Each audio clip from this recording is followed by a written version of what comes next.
चार जो है ना नाजरीन, वो अहकाम जारी किए गए हैं पाकिस्तान के मीडिया को एस्टेब्लिशमेंट की जानिब से। नंबर एक कि जो कॉमनवेल्थ की रिपोर्ट है इसके बारे में आप लोगों ने ज़्यादा बातचीत नहीं करनी।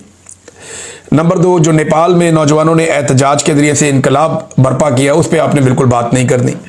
मिशन नूर जो पाकिस्तान तहरीक इंसाफ ने किया, एस्टेब्लिशमेंट की ये ख्वाहिश है कि मीडिया उस पर बात ना करे।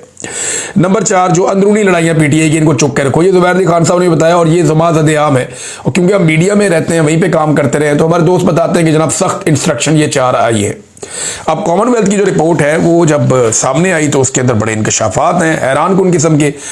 इस रिपोर्ट ने चंद चीज़ें तो बड़ी क्लियर कर दी हैं। अल्लाह अल्लाह करके पाकिस्तान तहरीक इंसाफ ने इस रिपोर्ट के ऊपर अब आवाज़ उठाना शुरू की और पाकिस्तानी मीडिया को उन्होंने बताया कि जनाब जो हुआ है, अब प्रेस कॉन्फ्रेंस वगैरह हुई, सोशल मीडिया पर उन्होंने बताया कि इस रिपोर्ट ने फार्म 45 और फार्म 47 का खेल भी खोल कर रख दिया है।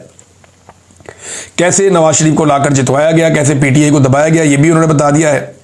मिलिट्री एस्टेब्लिशमेंट का जो मकरू किरदार है 2024 के इलेक्शन की धांधली में, वो भी खोल कर रख दिया और इसका उसूलन दबाव जो है वो आसिम मुनीर साहब पे आएगा, इसीलिए इस रिपोर्ट को दबाने की कोशिश की जा रही है।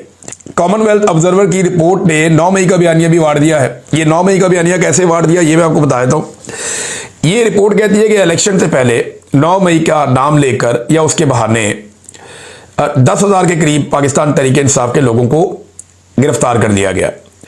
अच्छा, इनमें से अब ये रिपोर्ट कहती है कि बेशतर लोग वो थे जिन्होंने किसी एहतजाज में हिस्सा ही नहीं लिया था, यानी इनको दीवार के साथ लगाने के लिए यह कार्रवाई डाली गई थी और एक पूरी पॉलिटिकल पार्टी को कुचल के, उनसे इंतखाबी निशान छीन के, उनके लीडर को जेल में बंद करके 10,000 बंदा जो इंपॉर्टेंट बंदा था जिन्होंने इलेक्शन को एग्जीक्यूट करवाना था उन सबको अंदर करके उन्हें कंपेन करने की भी इजाजत नहीं दी गई। क़यादत को इलेक्शन लड़ने ही नहीं दिया गया। जो लोग इलेक्शन लड़ने जाते थे उनसे कागजात नामजदगी छीन लिए जाते थे। इलेक्शन वाले दिन जो है वो इंटरनेट बंद कर दिया गया। बेशुमार इसके अंदर रिपोर्ट के अंदर चीजें हैं और बाद में जैसे रिजल्ट जारी किए गए वो भी। अब ये सारी एक चार्जशीट है पाकिस्तान की मिलिट्री एस्टेब्लिशमेंट के खिलाफ। इसके जो मरकजी किरदार है, देखिए ये तो पॉलिटिकल पार्टी तो इलेक्शन लड़ रही थी ना, ये तो जूते पॉलिश करके इक्तदार में आ गए, इनको तो जाली फार्म 47 दे दिए। उस वक्त कौन था ताकत में? नंबर एक, हाफिज सैयद आसिम मुनीर साहब जो पूरे मुल्क को कंट्रोल कर रहे थे। नंबर दो, सिकंदर सुल्तान राजा जो इलेक्शन कमीशन उसके पास था, उसने बिल्कुल एहसास नहीं किया। नंबर तीन, काजी फायज ईसा जिसकी रिस्पॉन्सिबिलिटी थी कि वो इलेक्शन ठीक करवाने में अपना रोल प्ले करता, जो आईनी है, अदालती है।